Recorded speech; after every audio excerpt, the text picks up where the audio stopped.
Hai, masih bersama saya Mr. Z bicara. Tentu saja bicara tentang kebenaran berdasarkan fakta, data, dan realita. Ya mungkin teman-teman tahu ya, hari ini sidang yang kesekian kalinya. Gugatan cerai Baim Wong terhadap Paula Verhoeven digelar di Pengadilan Agama Jakarta Selatan. Ini adalah kesempatan dari pihak Paula Verhoeven. Sebagaimana dalil yang diajukan oleh Baim Wong dalam gugatan cerai ini karena adanya perselingkuhan. Alih-alih membuktikan perselingkuhan, justru memunculkan fakta-fakta baru. Fakta yang selama ini kita tidak pernah tahu. Fakta yang selama ini ditutupi. Fakta yang selama ini terabaikan. Muncul dalam persidangan ini karena adanya ahli yang memberikan penjelasan dalam proses pembuktian tersebut. Supaya tidak menjadi fitnah, saya ingin menayangkan terlebih dahulu dari ahli IT berikut ini.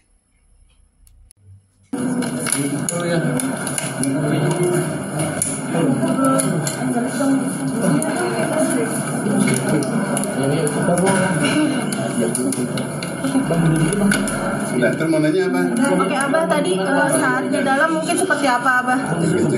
Saat memberikan penjelasan. Di dalam, jadi saya tadi diminta untuk memberikan penjelasan mengenai adanya rekaman CCTV kegiatan di suatu ruangan.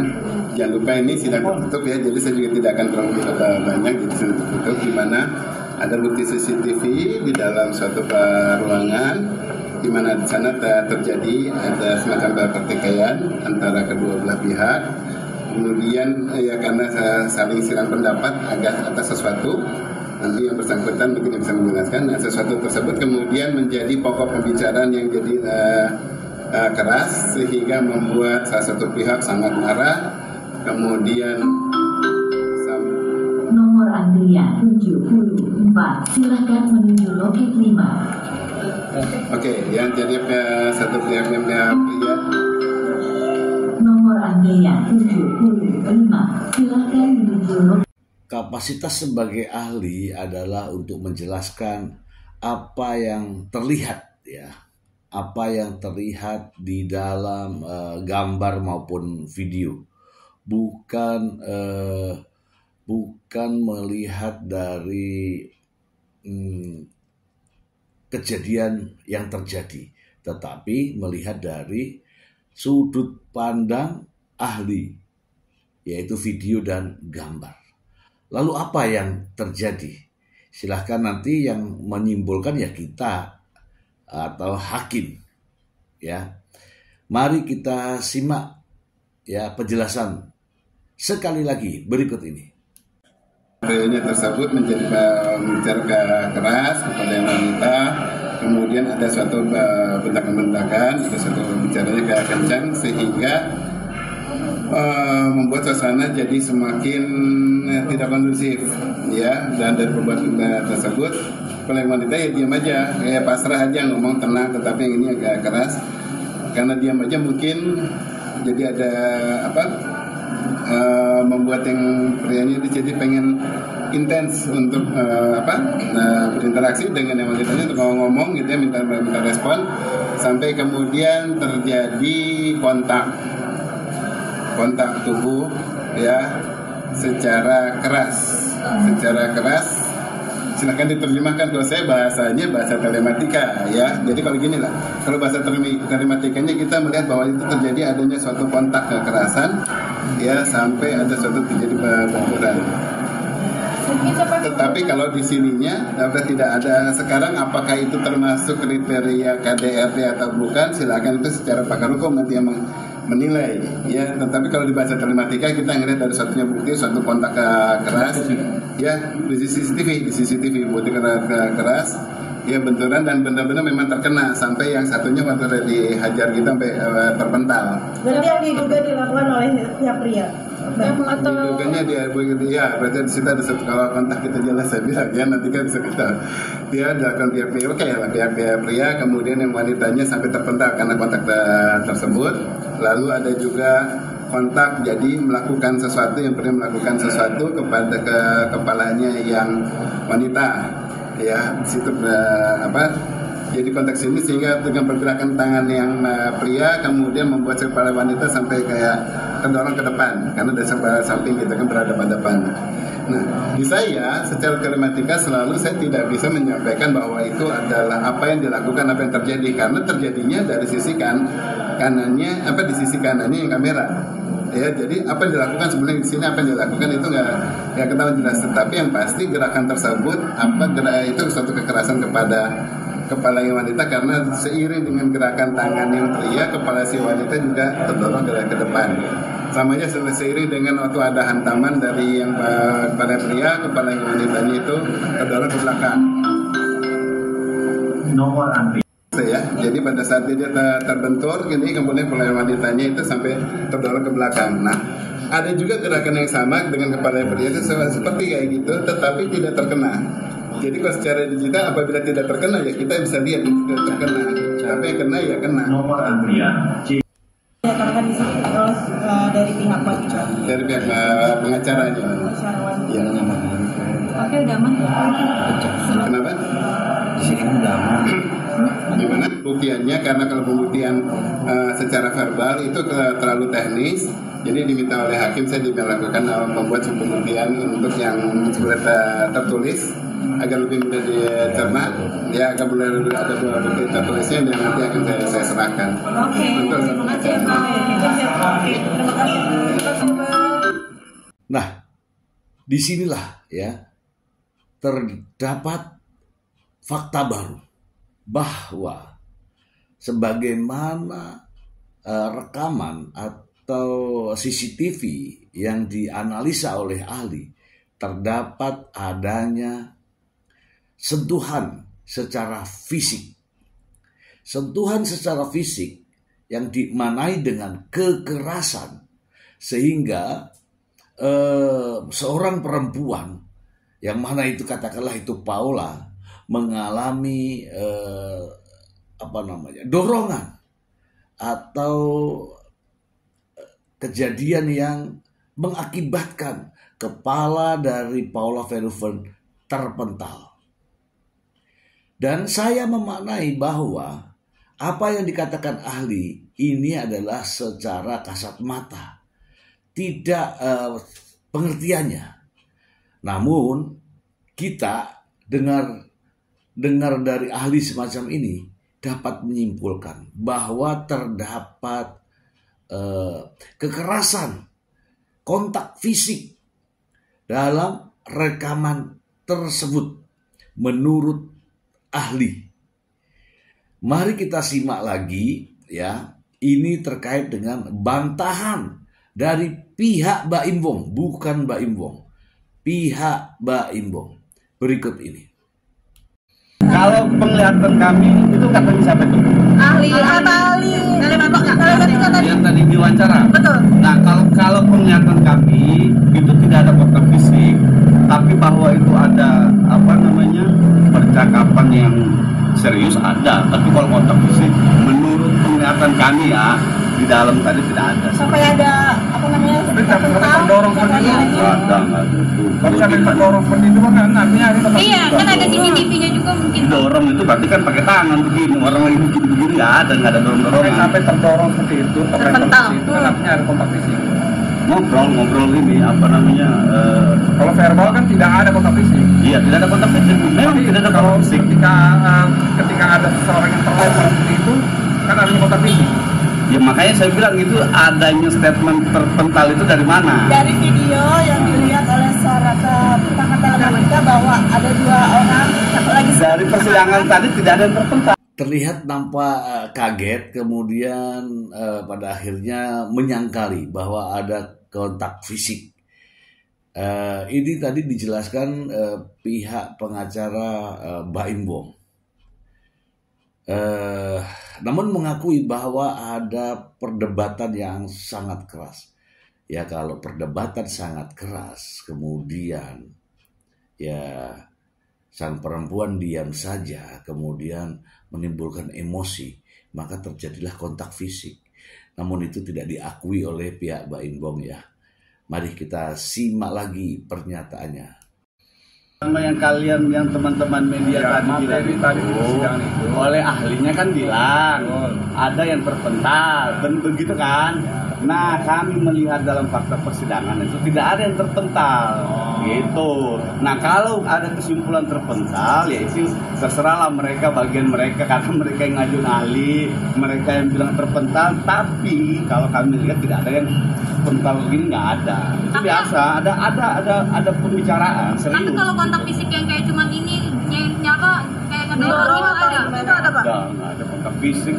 Intinya nggak ada kontak fisik di situ.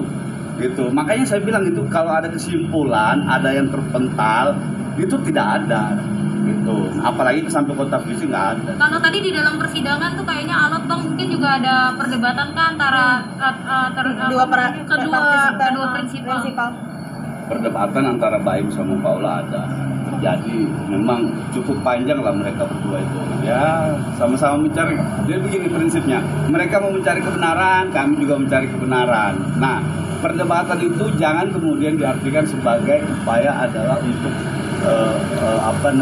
melakukan perlawanan yang tidak jelas. Tapi itu harus diartikan sebagai upaya untuk mencari keadilan bersama. Bahwa kami merasa ini tidak adil, silakan. Bahwa mereka juga merasa itu tidak adil, ya silakan, kan begitu. Nah, inilah yang kita uji bersama di persidangan. Tapi Baim sendiri katanya tadi ada suara lebih keras gitu dari Baim sendiri tuh dipicu karena apa sih Bang?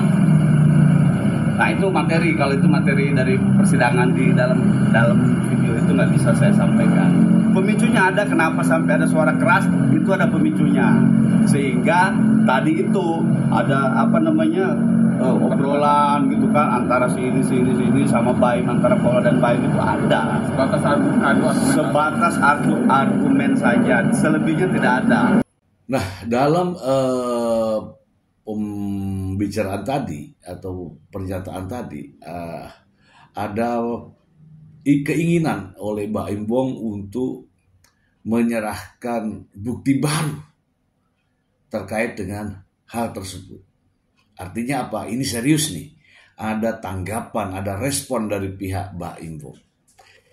Teman-teman, kesempatan yang diberikan oleh hakim kepada pihak penggugat, saya rasa sudah cukup panjang. Dan kali ini adalah kesempatan dari pihak Paula Verhoeven untuk menerima atau menolak adanya bukti yang diajukan oleh Baim Wong. Tidak ada lagi kesempatan Baim Wong untuk menambah lagi waktunya. Ya, saya agar ini seimbang ya teman-teman ya, agar ini seimbang. Mari kita simak juga ya pernyataan dari Alfon Kurnia Palma sebagai pengacara Baim Wong. Berikut ini. Terima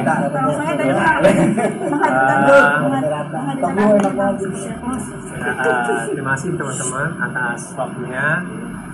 Hari ini kami itu menghadirkan 3 orang ya ahli. Pertama itu ahli anak, kemudian kedua psikolog, dan kemudian ketiga itu ahli digital forensik. Nah, kemudian mereka adalah orang-orang yang kredibel dan tahu tentang konteks gitu ya. Nah, oleh sebab itu makanya dapat dikualifikasikan orang memang tepat untuk menyangkal dari dalil-dalil yang telah ada selama ini gitu kan. Nah jadi itu tujuannya untuk mencernihkan dari suatu teks-teks yang ada selama ini. Jadi lebih memberikan perspektif pada hakim terkait dengan dalil-dalil yang terdahulu yang sebetulnya kami bantah. Jadi itu sih para ahli yang kami ajukan ya. Oleh sebab itu makanya cukup kredibel bagi kami untuk mengajukan mereka, sehingga cukup tepat kalau misalnya hakim nanti ke depan itu dapat menerima dalil-dalil kami. Soal isu perselingkuhan. Ya intinya lebih kepada persoalan ini kan bagaimana memberikan suatu kondisi yang terbaik bagi anak. Lebih pada itu sih sebenarnya. Bang tadi sebelah sana membantah perihal tentang adanya tindakan kekerasan. Sebelumnya dari pakar Telematika mengatakan ada kontak fisik yang dilakukan dari Baim ke Paula, itu benar? Ya kalau itu kan udah materi persidangan ya. Kami nggak bisa masuk ke jauh lebih dari itu. Tapi pada intinya pada saat ini kami itu menghadirkan ahli-ahli yang memang betul-betul kredibel terkait dengan itu. Jadi kami menguatkan apa yang perlu dikuatkan dan kemudian membantah dari sesuatu dalil yang menurut kami itu tidak benar. Itu sebenarnya. Oke? Apakah Bang tidak setuju katanya akan adanya ahli-ahli seperti forensik dan sebagainya, karena ini persidangan cerai bukan pidana itu Bang? Ini kan kaitan sama bukti-bukti kan gitu. Nah kenapa ini perlu dihadirkan? Karena gini, terdahulu kan kami sudah katakan bahwa ini kan banyak bukti elektronik kan. Nah untuk bukti elektronik itu makanya harus diukur secara apakah itu kredibel bukti tersebut, apakah bukti itu adalah mempunyai suatu autentifikasi yang benar gitu kan. Jadi untuk mengukur itu sih sebenarnya gitu kan. Nah oleh sebab itu makanya kami ingin datangkan gitu kan, karena kami itu mengatakan kalau bukti-bukti tanpa adanya pembanding itu tidak kredibel atau tidak valid gitu kan. Oleh sebab itu tidak bisa dijadikan pegangan untuk suatu penguat dari suatu dalil dalam suatu permohonan gugatan. Itu kira-kira kerja akhir. Dan tujuannya satu untuk kepentingan anak, dua itu untuk kepentingan apakah bukti-bukti tersebut itu memang bisa dikatakan valid dan itu bisa dipergunakan bagi hakim untuk memutus perkara ini. Itu kira-kira. Bang, ini kan udah cukup lama Bang akses untuk ketemu anak susah sekali Bang. Ya tadi kan udah kami. Oke Bang, sudah ngobrol juga masih ke Abang nih terkait pembatasan tersebut Bang, yang merasa dibatasi. Ya itu materi di dalam sidang tadi. Oke Bang, agenda selanjutnya Bang? Masih ada sidang lanjutan. Dan kemudian kalau misalnya nanti kita akan diskusi lagi apakah masih ada saksi fakta atau enggak. Kalau misalnya enggak, berarti kita akan lanjut pada kesimpulan. Berarti di tanggal hari yang sama ya? Tanggal 5 ya. Oke, terima kasih Bang. Oke gitu ya teman-teman ya. Terima kasih banyak ya. Terima kasih Bang. Bang 5 menit Bang. Ya, oke, thank you. Makasih ya Bang. Masih ya. Oke. Mari kita bahas. Ya teman-teman ya, seperti yang saya uraikan tadi di depan bahwa gugatan cerai Baim Wong ini dalil yang diajukan adalah adanya perselingkuhan. Ya, inilah yang wajib Baim Wong buktikan. Ini ya kehadiran ahli-ahli yang dihadirkan ternyata yang dihadirkan oleh Baim Wong ya ternyata bukan persoalan ahli perselingkuhan, tetapi yang dihadirkan justru dominan pada anak. Saya kira ini strategi yang salah. Kenapa saya katakan strategi yang salah? Ketika mendalilkan perselingkuhan harusnya didatangkan ahli atau pakar-pakar terkait dengan perselingkuhan. Agar apa? Agar dalil yang dipersangkakan atau dalil yang dituduhkan oleh Baim Wong terhadap Paula Verhoeven bisa dibuktikan. Kalau bisa dibuktikan dengan sendirinya, hak asuh anak jatuh kepada Baim Wong. Tidak perlu menghadirkan macam-macam ahli anak. Karena apa? Dalil yang utama yang harus dibuktikan. Dengan terbukti maka hak asuh anak akan jatuh kepada Baim Wong otomatis. Tetapi ahli atau pakar-pakar yang dihadirkan justru pakar anak. Sementara pokok permasalahan, dalil yang dijadikan pokok permasalahan ini, gugatan ini, yaitu perselingkuhan, tidak dimunculkan. Dan saya yakin perselingkuhan itu tidak terjadi. Gitu ya teman-teman ya, tadi sudah dijelaskan. Kemudian ya, alih-alih untuk membuktikan adanya fakta pembuktian atau kejadian, justru muncul fakta baru yang selama ini kita tidak pernah tahu. Ya, dan hebatnya lagi Paula Verhoeven selama ini tidak pernah mengungkapkan dan tidak pernah menyampaikan kepada yang berwajib bahwa ada kekerasan fisik yang dijelaskan oleh ahli sebelumnya, bahwa kekerasan fisik ini terlihat nampak di CCTV. Nampak di CCTV. Ya, itulah yang menimbulkan pertanyaan dari saya ya, mengapa justru di akhir-akhir ini?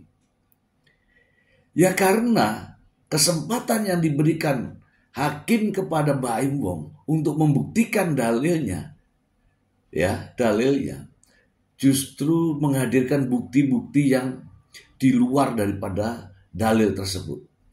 Salah satu contoh adalah bukti CCTV. Bukti CCTV ini setelah diteliti oleh ahli ternyata berisikan adegan atau adanya kekerasan fisik dengan gerakan-gerakan intimidasi. Dan hebatnya lagi, kata ahli tadi, sang wanita, sebut saja Paula Verhoeven, dia hanya diam. Dan semua ada di dalam CCTV tersebut. CCTV bukanlah bukti, tetapi petunjuk. Untuk mendapatkan petunjuk, harus yang menjelaskan adalah ahli.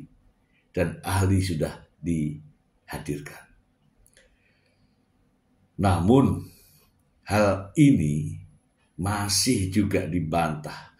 Ya walaupun bukan Baim Wong secara langsung, tetapi sang pengacara membantah bahwa ada kekerasan fisik. Ya wajarlah ya, karena tidak bisa membuktikan dalil perkara pokoknya, sehingga buktinya sendiri itu disangkali. Dan berkaitan dengan ini ya, sidang hari ini Paula Verhoeven mendatangkan 3 ahli ya untuk membantah semuanya itu, dan benar sesuai dengan apa yang disampaikan oleh Alfon Kurnia Palma, bukti-bukti yang diajukan oleh pihak Baim Wong kemudian dibaca atau diteliti oleh para ahli, dan ahli jelas ya menyatakan bahwa tidak ada perselingkuhan. Tidak ada bukti yang menunjukkan bahwa adanya perselingkuhan.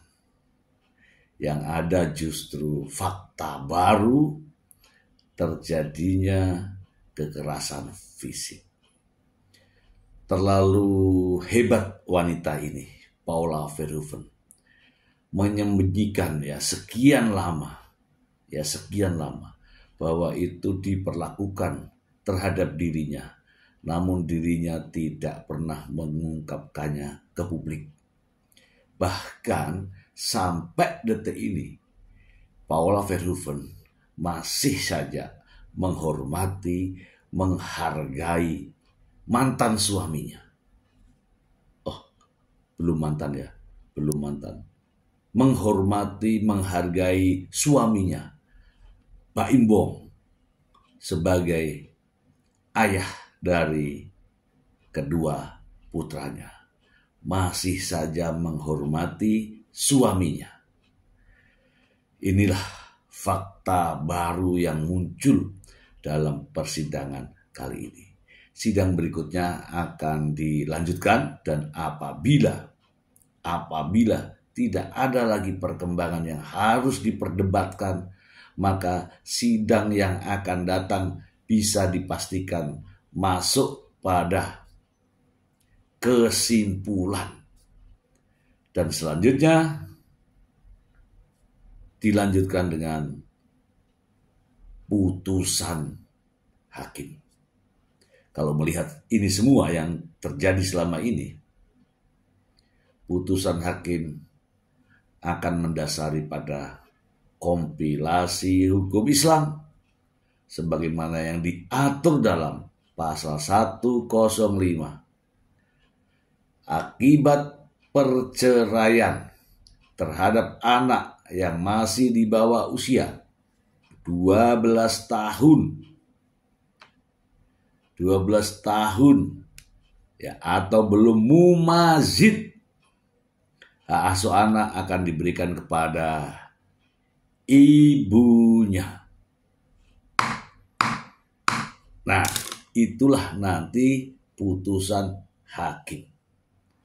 Semoga bermanfaat. Kita akan nantikan sidang berikutnya dan kita akan bahas apa-apa yang terjadi dalam proses persidangan tadi dari versi-versi yang lain.